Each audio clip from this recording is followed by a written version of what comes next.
പിറ്റേന്ന് രാവിലെ ആദ്യം എഴുന്നേറ്റത് വേദു ആയിരുന്നു. പെട്ടെന്ന് തന്നെ കുളിച്ച് റെഡിയായി അമ്പലത്തിലേക്ക് പോയി. എൻ്റെ ദേവി, നീ എന്തിനാ എന്നെ ഇങ്ങനെ പരീക്ഷിക്കുന്നേ? എന്ത് തെറ്റാ ഞാൻ ചെയ്തത്? എൻ്റെ ജാതകദോഷത്തിന് ആ പാവം ഋഷിയേട്ടൻ്റെ ജീവിതം തകരുമോ? ശ്രീകോവിലിന് മുന്നിൽ നിന്ന് വേദു പ്രാർത്ഥിക്കുമ്പോഴും കണ്ണുകൾ നിറഞ്ഞൊഴുകി. പ്രാർത്ഥിച്ചു കഴിഞ്ഞിട്ട് പെട്ടെന്ന് തന്നെ തറവാട്ടിലേക്ക് പോയി. വേദു ആരെയും നോക്കാതെ അവളുടെ റൂമിലേക്ക് പോകാൻ തുടങ്ങിയപ്പോഴാണ് തനിക്കെതിരെ വരുന്ന രുദ്രനെ കാണുന്നത്. ഹലോ കല്യാണപ്പെണ്ണേ, രാവിലെ ഇത് എവിടെ പോയതാ? അവന് ചോദിച്ചതും രൂക്ഷമായൊരു നോട്ടമായിരുന്നു അവളുടെ മറുപടി. അവനെ മൈൻഡ് ചെയ്യാതെ റൂമിലേക്ക് കയറാൻ പോയതും ഉടനെ തന്നെ അവളുടെ ഇടുപ്പിലൂടെ ചുറ്റി റൂമിലേക്ക് പൊക്കിക്കൊണ്ടു പോയി. ഡു, എന്തീ കാണിക്കുന്നേ? എന്നെ താഴെ ഇറക്ക്. മിണ്ടാതിരിക്കു പെണ്ണേ. രുദ്രവേദുവിനെ അവന്റെ റൂമിലേക്ക് കൊണ്ടുപോയി ഡോറടച്ചു. എന്റെ ദേവി, ഈ കടുവത എന്തിനുള്ള പുറപ്പാടാ? വേദു, എനിക്ക് നിന്നോട് കുറച്ച് സംസാരിക്കാനുണ്ട്. എനിക്കൊന്നും സംസാരിക്കാനില്ല, പക്ഷേ എനിക്ക് സംസാരിക്കാനുണ്ട്. ഞാൻ പറയുന്നത് കേട്ടിട്ടേ നീ പോകൂ. ഓ, എന്താ പറയാനുള്ളേ? ഒന്ന് പറഞ്ഞു തുലയ്ക്ക്. നിനക്ക് കൃഷിയുമായിട്ടുള്ള വിവാഹം ഇഷ്ടമല്ലേ? അല്ല. അതെന്താ? എനിക്ക് കൃഷിയേട്ടനെ സ്വന്തം സഹോദരനാണ്. അങ്ങനെയുള്ള ഒരാളെ എങ്ങനെ വിവാഹം കഴിക്കും? ഓ അങ്ങനെ. നിനക്ക് വേറെ ആരെങ്കിലും ഇഷ്ടമാണോ? എനിക്കോ? എനിക്കാരെയും ഇഷ്ടമല്ല. അല്ലേ? ആരെയും നീ പ്രണയിക്കുന്നില്ലേ? അവന് പതിയെ അവളോട് ചേർന്നിരുന്ന് കാതിലേക്ക് ചോദിച്ചു. അവന്റെ നിശ്വാസം അവളിലേക്ക് അടിച്ചതും ഒരു പിടച്ചിലോടെ അവൾ അവനെ നോക്കി. പറ പെണ്ണെ, ഇഷ്ടമാണോ ആരെയെങ്കിലും? അല്ല, എനിക്ക് ആരെയും ഇഷ്ടമല്ല. അവൾ അതും പറഞ്ഞ് അവനെ നോക്കാതെ പുറത്തേക്ക് ഇറങ്ങി ഓടി. അവൾ പോയ വഴിയെ കുറച്ചുനേരം അവൻ നോക്കി നിന്നു. അവന്റെ ചുണ്ടിലൊരു പുഞ്ചിരി വിരിഞ്ഞു. വേദു പെട്ടെന്ന് ഇറങ്ങി താഴേക്ക് വന്നു. അവൾ മുത്തച്ഛന്റെ റൂം ലക്ഷ്യമാക്കി നടന്നു. മുത്തച്ഛ? ആ, ഇതാരേ വേദുമോളോ? ഇങ്ങ് കയറി വാ. എന്താ പുറത്തു നിൽക്കുന്നേ? ഏയ് ഒന്നുമില്ല, എനിക്കൊരു കാര്യം പറയാനുണ്ടായിരുന്നു. പറഞ്ഞു. എനിക്ക് വിവാഹത്തിന് ഇഷ്ടമല്ല. അറിയാം നിന്റെയും അവൻ്റെയും മനസ്സ്. പിന്നെ എന്തിനാ ഇങ്ങനെയൊരു തീരുമാനം? എൻ്റെ ജീവനാണ് ആപത്തെങ്കിൽ അത് എൻ്റെ വിധിയാണ്. പാവം ഋഷിയേട്ടൻ്റെ ജീവിതം എന്തിനു തകർക്കണം? മോളെ വേദു, നീ എന്നോട് എന്തൊക്കെ പറഞ്ഞിട്ടും കാര്യമില്ല. കാരണം നിന്റെയും അവൻ്റെയും വിവാഹം ഞാൻ നടത്തും. അതും ഉടനെ തന്നെ. നടത്താതെ എനിക്ക് വേറെ വഴിയില്ല. അത്രയും പറഞ്ഞ് അയാൾ അവിടെ നിന്ന് പുറത്തേക്ക് പോയി. വേദു അയാൾ പറഞ്ഞ ഓരോ കാര്യങ്ങളും ആലോചിച്ച് മുറ്റത്തേക്ക് നടന്നു. പെട്ടെന്ന് അവളുടെ മുന്നിലേക്കൊരു കാറ് പൊടി പടർത്തി വന്നു നിന്നു. അതിൽ നിന്നൊരു ചെറുപ്പക്കാരൻ ഇറങ്ങി. വേദുവിനെ കണ്ടതും കുറച്ചുനേരം അവളെ ഒന്ന് നോക്കിയിട്ട് അവൻ അകത്തേക്ക് കയറാൻ പോയതും രുദ്രും ഋഷിയും പുറത്തേക്ക് വന്നു. ഋഷിയെ കണ്ടതും അവന്റെ മുഖം ദേഷ്യത്താൽ വലിഞ്ഞു മുറുകി. കണ്ണുകളിൽ അഗ്നി ആളിക്കത്തി. ഋഷി അവനെ കണ്ടതും ഒന്നും മിണ്ടാതെ റൂമിലേക്ക് പോയി. രുദ്ര അവന്റെ അടുത്തേക്ക് വന്നു. ബദ്രി. അവന് രുദ്രനെ ഒന്ന് നോക്കിയിട്ട് അകത്തേക്ക് പോയി. അവനെ കണ്ടതും എല്ലാവരും ഒരു നിമിഷം അവനെ തന്നെ നോക്കി നിന്നു. അവൻ ആരെയും മൈൻഡ് ചെയ്യാതെ മുകളിലേക്ക് പോയി. ഭദ്ര നേരെ പോയത് പാറുവിന്റെ റൂമിലേക്കാണ്. അവനകത്തേക്ക് കയറിയതും കണ്ടു പാറുവിന്റെ ഫോട്ടോസ്. അവന്റെ കണ്ണുകൾ നിറഞ്ഞൊഴുകി. എന്തിനാ പാറു നീ എന്നെ വിട്ടുപോയത്? പറ്റുന്നില്ല പെണ്ണെ, നീയില്ലാതെ. ഓരോ നിമിഷവും നിന്റെ ഓർമ്മകളാൽ ഒരുകി തീരുകയാണ് ഞാൻ. ബദ്രി ഓരോന്ന് ആലോചിച്ച് ബെഡിലേക്ക് കണ്ണടച്ചിരുന്നു. ബദ്രി, എന്ത് ചെയ്യുവാ? എന്താ പാറു നിനക്ക് വേണ്ടേ? ഞാൻ കുറച്ച് ബിസിയാണെന്ന് പറഞ്ഞില്ലേ? ഓ, എന്നോട് സംസാരിക്കാൻ മാത്രം സമയമില്ല. ഞാൻ ആരുമല്ലല്ലോ. അയ്യേ, അപ്പോഴേക്കും പിടങ്ങിയോ എൻ്റെ കൊച്ച്? ഞാൻ ചുമ്മാ പറഞ്ഞതല്ലേ. നിന്നോട് സംസാരിക്കാതെ ഞാൻ ആരോട് സംസാരിക്കാനാണ് പെണ്ണേ? ഇല്ല, ഇതൊക്കെ ചുമ്മാ പറയുന്നേ. എന്നോടൊരു സ്നേഹവും ഇല്ല. ദേ പാറു, ഓരോന്ന് പറഞ്ഞെന്നെ ദേഷ്യം പിടിപ്പിക്കല്ലേ. ഓ ഇല്ല, ഞാനൊന്നും പറയുന്നില്ല. പാറു അത് പറഞ്ഞ് എഴുന്നേറ്റ് പോകാൻ തുടങ്ങിയതും അവളെ അവൻ്റെ നെഞ്ചിലേക്ക് പിടിച്ചിട്ടു.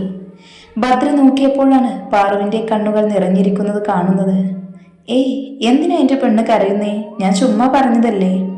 അതല്ല ഭദ്രി, എനിക്കെന്തോ പേടിയാകുന്നു. അവരെന്നെ എന്തെങ്കിലും ചെയ്യുമോ എന്ന്. ഞാനുള്ളപ്പോൾ എന്തിനാ എൻ്റെ പെണ്ണ് പേടിക്കുന്നേ? നിന്നെ ആരും ഒന്നും ചെയ്യില്ല. ഞാനൊരു കാര്യം ചോദിക്കട്ടെ? എന്താ? ഞാൻ പെട്ടെന്നൊരു ദിവസം മരിച്ചു പോയാ എന്ത് ചെയ്യും ഭദ്രി നീ? ഓ, ഞാനെന്ത് ചെയ്യാനാ? നിന്നേക്കാൾ സുന്ദരിയായൊരു പെണ്ണിനെ കെട്ടി ജീവിക്കും. ഓഹോ, അപ്പോൾ അതാണല്ലേ മനസ്സിലിരിപ്പ്? ഞാൻ വെറും വണ്ടി. ഒരുപാട് സ്നേഹിച്ചു, അതിനെനിക്ക് ഇത് തന്നെ കേൾക്കണം. ഇനി എൻ്റെ മുന്നിലേക്ക് വരണ്ട, പോ. എൻ്റെ പെണ്ണെ, ഞാൻ ചുമ്മാ പറഞ്ഞയാ. നിന്റെ ശ്വാസമാണ് ഞാൻ. ആ ശ്വാസം നിലച്ചാൽ ഞാൻ പിന്നെ ഇല്ല. ആ പിന്നെ ഇനി മേലാൽ ഇതേപോലുള്ള ചോദ്യം ചോദിച്ചുകൊണ്ട് വന്നേക്കരുത്. അവൾ അവനെ നോക്കി ഒന്ന് ചിരിച്ചു. അവളുടെ ചിരി കണ്ടതും ബദ്രിയും ചിരിച്ചു.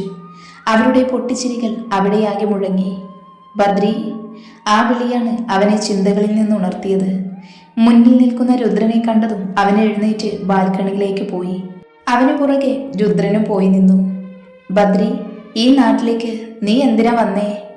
ആഹാ, അതെന്ത് ചോദ്യമാ ദേവേട്ട. ഞാൻ എന്താ വന്നതെന്ന് മറ്റാരേക്കാളും ദേവേട്ടൻ അറിയാലോ. ബദ്രി, നീ എന്താ പറഞ്ഞു വരുന്നത്? ഋഷിയാണോ നിന്റെ ഇര? അതെ, അവന് തന്നെയാണ് എൻ്റെ ഇര. ഇനി അധികം നാള് അവൻ ആയുസില്ല. ബദ്രി, അവനല്ല നമ്മുടെ പാറുവിനെ കൊന്നത്. നീ സത്യം എന്താണെന്ന് മനസ്സിലാക്ക്. ഋഷി അവനൊരു പാവാണ്. ചെയ്യാത്ത കുറ്റത്തിനാണ് അവൻ ജയിൽ ശിക്ഷ അനുഭവിച്ചത്. ഇനിയും അവനെ ഉപദ്രവിക്കാൻ ഞാൻ സമ്മതിക്കില്ല. ചെയ്യാത്ത കുറ്റത്തിനോ? സ്വന്തം പെങ്ങളെ കൊന്നവനെ എന്തിനാ ഇങ്ങനെ സംരക്ഷിക്കുന്നേ? അവന് തെറ്റ് ചെയ്യാത്തതുകൊണ്ട്. നീ ആദ്യം സത്യം മനസ്സിലാക്കാൻ ശ്രമിക്ക്, എന്നിട്ട് മതി നിന്റെ പ്രതികാരം. രുദ്രത്തെയും പറഞ്ഞ് പുറത്തേക്ക് പോയി. ബദ്രി ഓരോന്ന് ആലോചിച്ച് പുറത്തേക്ക് നോക്കി നിന്നു. ഇതേ സമയം വേദു ഋതുവുമായി ഓരോന്ന് പറഞ്ഞുകൊണ്ടിരിക്കുമ്പോഴാണ് ആമി അങ്ങോട്ടേക്ക് വന്നത്. വേദു, ആഹാ, ഇതാരാ ആമിയോ? ഇന്നലെ ഇങ്ങോട്ട് കണ്ടില്ലല്ലോ. ഇന്നലെ കുറച്ച് തിരക്കായിരുന്നു, അതാ. പിന്നെ എന്തൊക്കെയുണ്ട് വിശേഷം?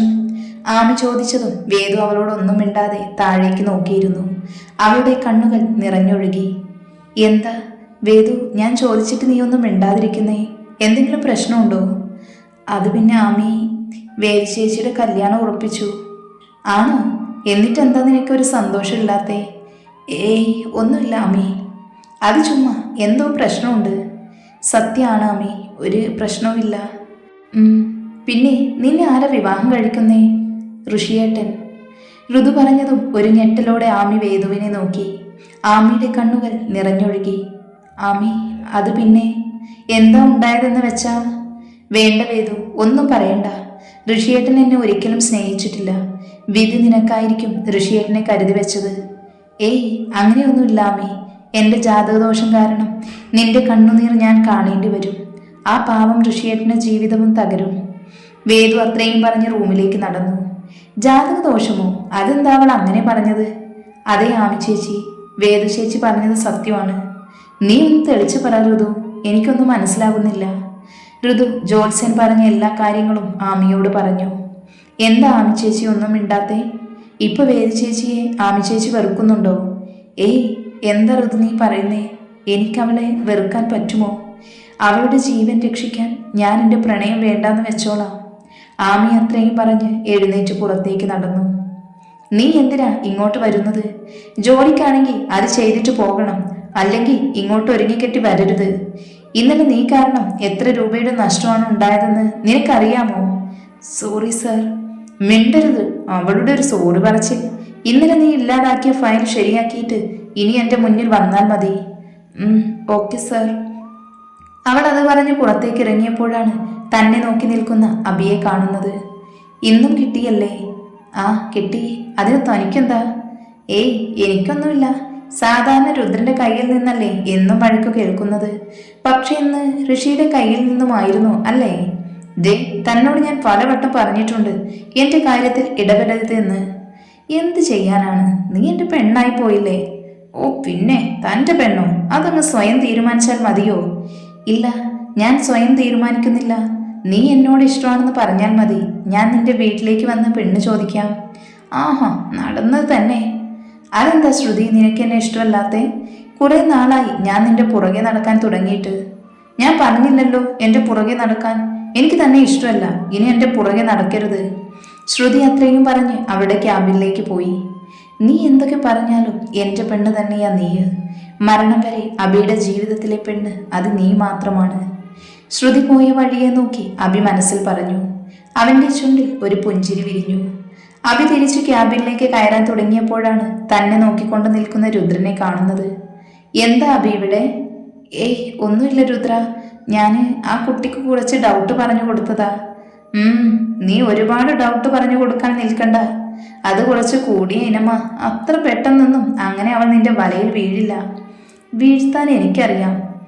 വാ, ഇപ്പൊ നമുക്ക് പോയി ഋഷിയെ കണ്ടിട്ട് വരാം. അവൻ ക്യാബിനിലെത്തിയപ്പോഴാണ് തലയ്ക്കും കൈ കൊടുത്തിരിക്കുന്ന ഋഷിയെ കാണുന്നത്. എന്താ ഋഷി, എന്താ പറ്റിയേ? ഏയ് ഒന്നുമില്ല. നീ എന്തിനാ എല്ലാ സ്റ്റാഫിനോടും ദേഷ്യപ്പെടുന്നേ? അത് എന്താ രുദ്ര, എനിക്ക് ആരോടും ദേഷ്യപ്പെടാൻ പറ്റില്ലേ? നിന്റെ ഓഫീസ് ആയതുകൊണ്ടാണോ? ഋഷി, നീ എന്തൊക്കെയായി പറയുന്നത്? ഞാൻ ഇന്ന് വരെ നിന്നോട് പറഞ്ഞിട്ടുണ്ടോ ഇത് എൻ്റെ ഓഫീസ് മാത്രമാണെന്ന്? അത് ഞാൻ രുദ്ര, പെട്ടെന്ന് സോറി. എന്താ ഋഷി നിനക്ക് പറ്റിയത്? 2-3 ദിവസമായി ഞാൻ ശ്രദ്ധിക്കുന്നു.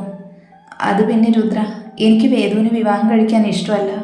ഞാൻ എല്ലാവരോടും പലവട്ടം പറഞ്ഞതാ, പക്ഷെ എൻ്റെ അവസ്ഥ മനസ്സിലാക്കാൻ ആരും ശ്രമിക്കുന്നില്ല. ഓ, അതാണ് നിന്റെ പ്രശ്നം. ഈ വിവാഹം ഇഷ്ടമല്ലെന്ന് നീ മുത്തച്ഛനോട് നേരിട്ട് പറ. നീ എന്നീ പറയുന്നേ? അതൊന്നും നടക്കില്ല. മുത്തച്ഛൻ്റെ വാക്ക് എങ്ങനെ എതിർക്കും?